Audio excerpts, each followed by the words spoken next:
তো hey guys, আসসালামু আলাইকুম। কি অবস্থা সবার? আশা করি সবাই ভালো আছো। আলহামদুলিল্লাহ, আমিও ভালো আছি তোমাদের দোয়ায়। তো আর একটি নতুন ভিডিওতে তোমাদের সবাইকে স্বাগত। তো মূলত হচ্ছে বের হইলাম নিকলি যাওয়ার উদ্দেশ্যে কিশোরগঞ্জ। বাইকটা এখানে রাখছি, আমার আরও 4-5 জন ফ্রেন্ড, ছোট ভাই যারা আছে তারা আসবে। তো আমি ওদের জন্য অপেক্ষা করতেছি মনহুরদির হাতিরদা পাতির দিয়া একটা গ্রামে। তো এখানে একটা জিনিস দেখে খুব ভালো লাগছে, ডানে বামে পাট ক্ষেত।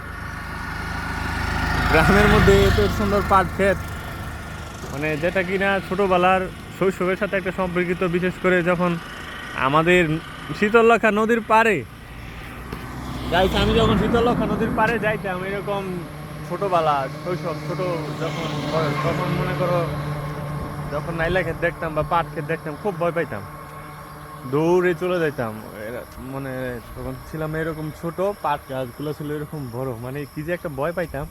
তো ওই সব বাদ গাইস, ওদের জন্য অপেক্ষা করি। সবাই সাথেই থাকো আর ভিডিওটা দেখতে থাকো, আশা করি আলহামদুলিল্লাহ ভালো লাগবে সবার। তো গাইস, ওদের জন্য অপেক্ষা করতে করতে আমি ক্লান্ত। এই ভিডিওটা এরকমভাবে রেখে দেওয়া যাবে না, মোবাইল গরম হয়ে যাচ্ছে অলরেডি আমার। তো আরও একটি ভিডিওতে তো ওদেরকে দেখাবো, আর ফোনে চার্জ পর্যাপ্ত লাগবে যেহেতু নিকলি যাচ্ছি। ভালো থাকবা, সুস্থ থাকবা, দেখা হবে সবার সাথে। আল্লাহ হাফিজ।